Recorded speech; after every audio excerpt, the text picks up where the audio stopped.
เจ้าเชื่อว่าหลายคนคงให้ความสนใจและก็ให้ความสำคัญหลายเกี่ยวกับโครงการด่วนในระยะที่2นี่หลายคนตั้งตารอคอยว่าเมื่อไร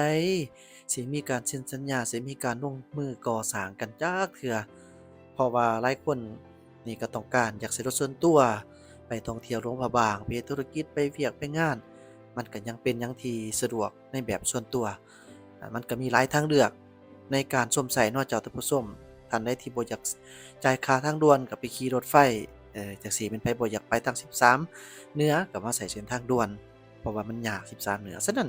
มันก็ล้วนแล้วแต่ว่าเป็นหยังที่มีทางเลือก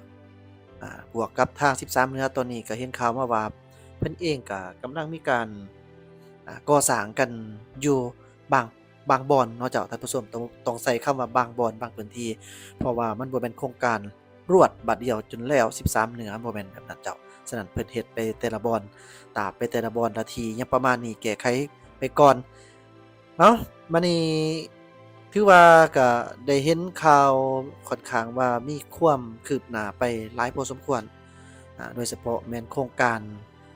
ระยะที่2ของเส้นทางด่วนลาวจีนนี่ซึ่งว่าระยะทำอิฐก็คือนครหลวงเวียงจันทน์หาทางเมืองวังเวียง แขวงเวียงจันทน์ระยะทาง100กว่ากิโลเมตรส่วนระยะที่2นี่จากทางเมืองวังเวียงไปหาทางหลวงพระบางแล้วเพิ่นตืมต่อได้นี่เจ้าท่านผู้ชมเพิ่นให้ข้อมูลเติมอีกว่าหลวงพระบางไปพร้อมไปหาทางอุดมไส้กันเติมอีกเนาะบ่แม่นแต่ว่าเฟสที่2วังเวียงหลวงพระบางเท่านั้นเด้อเจ้าข้อมูลนี่ถือว่าเพิ่นก็ยังยื่นออกมาให้เห็นแล้วเนาะเกี่ยวกับ การเซ็นสัญญาเพื่อศึกษาสำรวจออกแบบและก็พัฒนาโครงการก่อสร้างทางด่วนตั้งแต่เมืองวังเวียงแขวงเวียงจันทน์หาหลวงพระบางและแต่แขวงหลวงพระบางไปหาทางแขวงอุดมไส้นครหลวงเวียงจันทน์ในมื้อวันที่27เมษายน2026นี่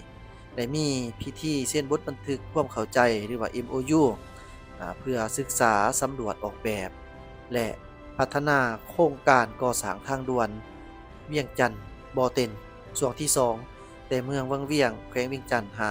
แขวงหลวงพระบางและส่วนที่3แต่ทางแขวงหลวงพระบางหาแขวงอุดมไส้ระหว่างรัฐบาลแห่งสปปลาวและบริษัท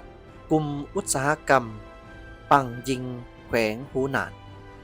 จำกัดโซโปจีน ได้จัดขึ้นอย่างสมเกียรติที่โรงแรมราชวงศ์วานดาวิสตาโดยการลงนามในบทบันทึกความเข้าใจ MOU ในครั้งนี้โครงการดังกล่าวแม่นตั้งหน้าให้รัฐบาลแห่งสปปลาวโดยทานนางพรวรรณอุทาวงศ์รองรัฐมนตรีและรองประธานคณะกรรมการส่งเสริมและคุ้มครองโครงการลงทุนผู้ประจำการและตั้งหน้าฝ่ายเอกชนโดยทานเฉียวหงเจ้าประธานบริษัทกลุ่มอุตสาหกรรมปังยิงแขวงหูหนานจำกัดโดยพิธีดังกล่าวนี้เป็นเกียรติเข้าร่วมโดยทานเดชสงครามธรรมวงศ์มีรองรัฐมนตรีกระทรวงโยธาธิการและขนส่งมีทานปอวันธนานอรินทากรรมการผู้ประจำการหัวหน้าห้องการคณะกรรมการส่งเสริมและคุ้มครองการลงทุนในบรรดาการนำจากแขนงการที่เกี่ยวข้องทั้งขันศูนย์กลางและองค์การปกครองท้องถิ่นของแขวงเวียงจันทน์รวมพระบางและแขวงอุดมไส้และกับภาคส่วนธุรกิจที่เกี่ยวข้องอื่นๆแม้นว่าเขาร่วมอย่างพร้อมเพรียงเจ้าบริษัทกลุ่มอุตสาหกรรมปังยิงแขวงหูหนานจำกัดหรือว่าหูหนานปังจิงอินดัสทรีกรุ๊ป Ltd ถือว่าเป็นกลุ่มบริษัทขนาดใหญ่เจ้าเป็นบริษัทขนาดใหญ่ของแขวงหูหนานก็คือของทางโซโปจีนมีสำนักงานใหญ่นี่ตั้งอยู่เมืองซางชาแขวงหูหนานโซโปจีนบริษัทดังกล่าวแมนได้ดำเนินกิจการหลายด้านเป็นต้นแมนการก่อสร้างพื้นฐานโครงรางทั้งด้านพนักงานและบ่อแฮการล้อมโลหะการผลิตอุปกรณ์กลจักรหนักการก่อสร้างโครงการพลังงานใหม่และกิจการอื่นๆโดยเฉพาะแมนบริษัทนี้ถือว่ามีความสำนาญเชี่ยวชาญในโครงการก่อสร้างเส้นทางด่วน แล้วนอกจากนั้นก็ยังมีความเชี่ยวชาญทางด้านการก่อสร้างเส้นทางรถไฟและก็การพัฒนาพื้นฐานโครงหลังอื่นๆอีกด้วยสำหรับกลุ่มบริษัทอุตสาหกรรมปังยิงแขวงหูหนานจำกัดของสปปจีนที่เพิ่นได้มาเซ็น MOU ในครั้งนี้แม่นเพิ่นให้ข้อมูลหลังจากที่ว่าได้มีการเซ็นสัญญา MOU แล้วก็นำไปศึกษาสำรวจออกแบบความเป็นไปได้ในการที่จะก่อสร้างเส้นทางด่วนในระยะทำอิฐระยะที่2แต่เมืองวังเวียงไปหาแขวงพะบางถือว่าอยู่ในรูปแบบการเซ็น MOU ออกแบบความเป็นไปได้และนอกจากนั้นก็ระยะเฟส3แต่หลวงพะบางไปหาทางอุดมไส้ก็เช่นเดียวกันแม้นศึกษาความเป็นไปได้ออกแบบหลังจากที่ว่าได้มีการออกแบบศึกษาสำรวจอย่างละเอียดถี่ถ้วนแล้วเพิ่นก็จะมีการปรึกษาหารือกันเพิ่มเติมแล้วเพื่อนำทางไปสู่การก่อสร้าง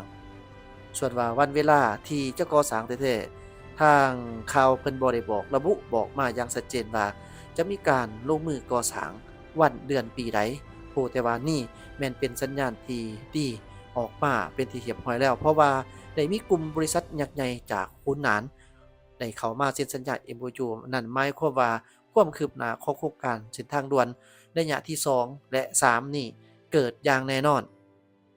อีกอย่างโครงการนี้ถือว่าเป็นโครงการเส้นทางสายไหมของทางสปปจีนที่ว่าได้เคียงคู่ขนานมากับทางรถไฟความไวสูงลาวจีนนับตั้งแต่ทางชายแดนโมหารบ่อเต็นบ่อหารบ่อเต็นจากบ่อเต็นเข้ามาหาทางแขวงหลวงน้ำท่าอุดมไส้หลวงพะบางวังเวียงและมาฮอดนครหลวงเวียงจันทน์ฉะนั้นเส้นทางรถไฟนี่ถือก่อสร้างสำเร็จเป็นที่เรียบร้อยแล้วก็เปิดนำใช้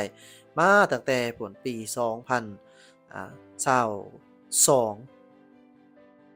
2021-22มาฮอดปัจจุบันนี้แล้วก็เส้นทางด่วนก็ถือว่าแม่นอนอยู่ในโครงการแล้วทางเส้นทางสายไหมคู่ขนานกับเส้นทางรถไฟลาวจีนก็ได้มีการก่อสร้างสำเร็จเสร็จสิ้นสำหรับเฟสทำอิฐฉะนั้นโครงการนี้ถือว่าเกิดอย่างแน่นอนเจ้าคอนเฟิร์มว่าเกิดอย่างแน่นอน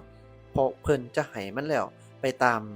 จุดประสงค์เป้าหมายของเส้นทางสายไหม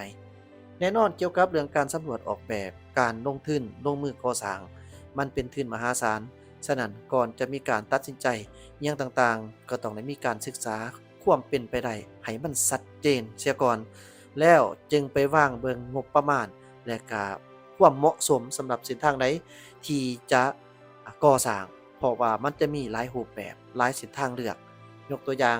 เส้นทางแต่ละเส้นเพิ่นก็จะมีการวางแผนออกมาได้หลายรูปแบบเงื่อนไขบางรูปแบบก็คือจะเป็นเส้นทางที่เห็นอุโมงค์เจาะอุโมงค์เห็นห้วยน้ำลำธารก็เฮ็ดขัวใส่แต่บางรูปแบบเพิ่นก็จะมีการหลีกเลี่ยงบางส่วนอย่างประมาณนั้นฉะนั้นต้องได้มีการศึกษาสำรวจออกแบบมาอย่างถี่ถ้วนแล้วก็ประเมินเอาจุดที่มีความจำเป็นและก็เหมาะสมที่สุดแล้วลงมือก่อสร้างก็จะประมาณนี้เจ้าท่านผู้ชมนี่คือข่าวๆล่าสุดเกี่ยวกับเรื่องการก่อสร้างเส้นทางด่วนเฟส2แล้วมีความคืบหน้าแนวใดเฮาก็จะมาแนะนำให้กับท่านผู้ชมได้รับรู้อีกอย่างแน่นอนอย่าลืมกด Subscribe ขอบใจที่ติดตามรับชมสบายดี